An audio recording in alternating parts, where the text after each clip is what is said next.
आज इस देश का लोकतंत्र खतरे में है। हमारे 15 विधायकों को गिरफ्तार करके जेल में डाल दिया गया। हमारे 20 विधायकों की आपने सदस्यता रद्द करवा दी। घोटाले कर रहे हो, राफेल में भ्रष्टाचार कर रहे हो, लिंचिंग करा रहे हो, उसको भी उजागर करेंगे। आज भी इंसान भूख से मर रहा है और आपकी सरकार को, ये राष्ट्रीय शर्म की सरकार है जिसको शर्म नहीं आती। भूख से, गरीबी से लोग देश के अंदर मर रहे हैं और आप यहाँ बैठकर बड़ी बड़ी बातें कर रहे हैं, बड़े बड़े दावे कर रहे हैं। ये इस देश को तोड़ना चाहते हैं। अंतरराष्ट्रीय भाषण प्रतियोगिता करा दी जाए तो नंबर 1 पर ये सरकार आएगी, 2 नंबर पर नहीं आएगी। ये मैं कह सकता हूँ। 8,55,000 करोड़ का कर्जा बड़े बड़े उद्योगपतियों को बांट दिया। मोदी जी की सरकार कहती है 9,000 का कर्जा लोगे तो जेल में डाल दिया जाएगा, 9,000 करोड़ का कर्जा लोगे तो जहाज में बैठाकर लंदन पहुंचा दिया जाएगा। लंदन आम आदमी की आवाज को खामोश नहीं रहने देंगे।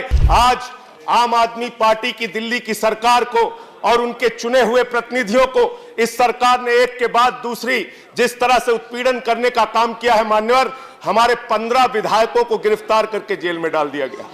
और विधायकों को तो जेल में डालना दूर की बात है, हमारे एक विधायक है सोमनाथ भारती, उनके कुत्ते को पकड़ने के लिए दिल्ली पुलिस के 40 जवान पहुंचे थे। 40 जवान। ये है आपकी सरकार। इस प्रकार से आप विरोधियों के खिलाफ कार्रवाई कर रहे हैं, उनका गला घोटने के, उनके लोकतंत्र की हत्या करने की आप कोशिश कर रहे हैं। आपने दिल्ली के मुख्यमंत्री के कार्यालय पर सीबीआई का छापा डलवा दिया, आपने शिक्षा मंत्री के कार्यालय पे छापा डलवा दिया, आपने हमारे स्वास्थ्य मंत्री के घर पे छापा डलवा दिया। आप दिल्ली के अंदर एक चुनी हुई सरकार को चलने नहीं देना चाहते। हमारे 20 विधायकों की आपने सदस्यता रद्द करवा दी। संसदीय सचिव बनाने के नाम पर वही संसदीय सचिव हरियाणा में सदस्यता रद्द नहीं होती, वही संसदीय सचिव हिमाचल में सदस्यता रद्द नहीं होती, वही संसदीय सचिव पंजाब में सदस्यता रद्द नहीं होती, वही संसदीय सचिव आसाम में, मिजोरम में सदस्यता रद्द नहीं होती। लेकिन दिल्ली में 20 विधायकों की आपने सदस्यता रद्द करके लोकतंत्र की हत्या की है। चुनाव आयोग ने AK ज्योति ने लोकतांत्रिक संस्थाओं का मर्दन कर रहे हैं। आप लोकतांत्रिक संस्थाओं का मर्दन कर रहे हैं, लोकतांत्रिक संस्थाओं को कुचलने का काम कर रहे हैं। ये ऊंची आवाज से आम आदमी की आवाज को दबाने की कोशिश मत कीजिए। मैं कहना चाहता हूँ, इस सरकार से कहना चाहता हूं, अरविंद केजरीवाल को लाट साहब के डंडे से चलाने की कोशिश मत करो। हम जनता के हित में काम कर रहे हैं और करते रहेंगे। चमन को सींचने में पत्तियां कुछ झड़ गई होंगी, यही इल्जाम हम पर लग रहा है बेवफाई का। मगर कलियों को जिसने राउंड डाला अपने पैरों से, वही दावा करे हैं इस चमन की रहनुमाई का। आप इस चमन की रहनुमाई का दावा कर रहे हैं, आप इस चमन की रहनुमाई का दावा कर रहे हैं। इस गरीब आदमी के, इस मुल्क के गरीब के दर्द को समझने का कोशिश कीजिए। ये लोहिया का देश है, ये गांधी का देश है, ये जेपी का देश है। डॉक्टर लोहिया ने नारा दिया था, राष्ट्रपति हो या चपरासी की संतान, सबको शिक्षा एक समान। लोहिया का नारा था, जब तक भूखा इंसान रहेगा धरती पर तूफान रहेगा। और झारखंड के अंदर कोयला देवी की 11 साल की बच्ची संतोषी भात भात कह के मर जाती है। आज भी इंसान भूख से मर रहा है 70 साल के बाद। और आपकी सरकार को, ये राष्ट्रीय शर्म की सरकार है जिसको शर्म नहीं आती। भूख से, गरीबी से लोग देश के अंदर मर रहे हैं और आप यहाँ बैठकर बड़े बड़ी बातें कर रहे हैं, बड़े बड़े दावे कर रहे हैं। एक बात के लिए मैं इस सरकार से सहमत हूं, सुनने की क्षमता रखिए। एक बात के लिए मैं इस सरकार की तारीफ करूंगा। मेरे विपक्ष के मित्र हो सकता है मुझसे सहमत ना हो, लेकिन अगर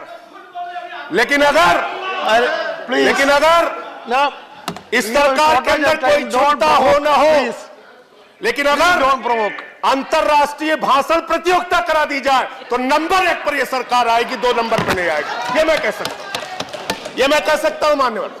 ये मुझे पूरा यकीन है, भरोसा है इस सरकार के ऊपर। साथियों, किस प्रकार का हिंदुस्तान आप बना रहे हैं। आपने 40,000 रुपए का कर्जा नौजवानों को दे के बार बार मुद्रा करते हैं। आपने कितनी मुद्राएं देश के बड़े बड़े पूंजीपतियों को दी है, उसको सुनना चाहेंगे क्या? रिलायंस ग्रुप पर 1,25,000 करोड़ का कर्जा, वेदांता ग्रुप पर 1,03,000 करोड़ का कर्जा, एसआर ग्रुप पर 1,01,000 करोड़ का कर्जा, अडानी ग्रुप पर 96,000 करोड़ का कर्जा, जेपी ग्रुप पर 75,000 करोड़ का कर्जा, जेएसडब्ल्यू ग्रुप पे 58,000 करोड़ का कर्जा, जीएमआर ग्रुप पे 47,000 करोड़ का कर्जा, लैंको ग्रुप पे 47,000 करोड़ का कर्जा, वीडियोकॉन ग्रुप पे 35,000 करोड़ का कर्जा, जीवी के ग्रुप पर 33,000 करोड़ का कर्जा, 8,55,000 करोड़ का कर्जा बड़े बड़े उद्योगपतियों को बांट दिया। ये सरकार ये कहती है, मान्यवर मोदी जी की सरकार कहती है 9,000 का कर्जा लोगे तो तुमको जेल में डाल दिया जाएगा। हमारी केंद्र की बैठी हुई सरकार कहती है 9,000 का कर्जा लोगे तो जेल में डाल दिया जाएगा, 9,000 करोड़ का कर्जा लोगे तो जहाज में बैठाकर लंदन पहुंचा दिया जाएगा। लंदन ये काम ये करना चाहते हैं मान्यवर ये इस देश को तोड़ना चाहते हैं, इस देश की गंगा जमनी तहजीब को बर्बाद करना चाहते हैं। आज इस देश का लोकतंत्र खतरे में है। हो सकता है कल को कोई पार्टी सत्ता में रहे, फिर दूसरी पार्टी सत्ता में रहे। आज हमारी आवाज को आप दबा सकते हैं और मुझे आपका दर्द भी समझ में आ रहा है कि आम आदमी पार्टी के 3 सांसद आने के बाद भारतीय जनता पार्टी के इतने मित्र मिलकर किस प्रकार से एक आदमी की स्पीच नहीं होने दे रहे। यह आपकी बौखलाहट का नतीजा है, यह आपकी बौखलाहट का नतीजा है, यह आपकी बौखलाहट का नतीजा है। परेशान मत होना 6 साल यहां रहूंगा और एक एक दिन आपके लिए मुश्किल का दिन होगा। घोटाले कर रहे हो राफेल में, उसको भी उजागर करेंगे। भ्रष्टाचार कर रहे हो, उसको भी उजागर करेंगे। लिंचिंग करा रहे हो, उसको भी उजागर करेंगे। आम आदमी की आवाज को खामोश नहीं रहने देंगे। सीलिंग से व्यापारियों को उजाड़ रहे हो, उसके खिलाफ भी लड़ेंगे। देश के अंदर तानाशाही ला रहे हो, उसके खिलाफ भी लड़ेंगे। हम चुप रहने वाले लोग नहीं हैं। आम आदमी की आवाज को इस देश के अंदर दबाया नहीं जा सकता है। आपका हिंदुस्तान की आजादी में क्या इतिहास है?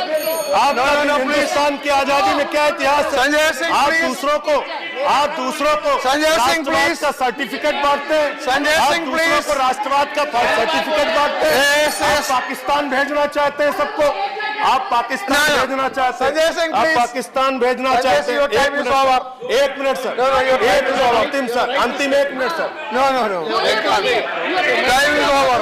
1 minute sir, 1 minute no please. ये पाकिस्तान भेजना चाहते हैं सबको। ये राष्ट्रवाद का प्रमाण पत्र बांटते हैं। It is for me to decide. जो मातृ संस्था है आरएसएस, संजय सिंह अपने कार्यालय पर टाइम ओवर तक तिरंगा नहीं फहराया। Time over. ओके बांटते हैं, ये राष्ट्रवाद सर्टिफिकेट बांटते हैं। Now you sit down. जिन्होंने पठानकोट में बैठिए कर हमारे शहीदों की जांच कराई, बैठिए। हमसे राष्ट्रवाद का प्रमाण पत्र, जिनका राष्ट्रीय अध्यक्ष बैठिए दलाली खाते हुए Sanjay Singh please sit down. हमसे राष्ट्रवाद का ओके श्री अब्दुल वहाब, जो अफजल गुरु को श्री अब्दुल वहाब वाली पीडीपी के अब्दुल वहाब प्लीज, कश्मीर में सरकार संजय सिंह, वो हमसे अब्दुल वहाब प्लीज सर्टिफिकेट मांगते। मान्यवर मैं आपसे कहना अब्दुल वहाब विनम्रता पूर्वक कहना चाहता हूं, संजय सिंह तानाशाही को रोकिए, तानाशाही को इस देश में रोकिए। तानाशाही से देश नहीं चलेगा, तानाशाही से देश नहीं चलेगा, उजाड़ने से देश नहीं चलेगा। Not going on. Yes, point of order, please. Yeah. I have a point of order. Yes, please, point of. Sanjay Singh, बैठिए. Your time is over. Sit down. What is the point of order? Under Rule 235. 235. No. 235. 235. Sit down. 235. Sir, Rule 235. Please. Rule 235. Yes. Sub Rule 2. Yes. It says, whilst the council is sitting, a member shall not interrupt any member while speaking by disorderly expression or noises. And this house has a convention that when a new member speaks, when it is his maiden speech, nobody should interrupt. Yes. But the way the treasury benches all along disturbed him, I agree. that should be condemned by each and everybody present in this house.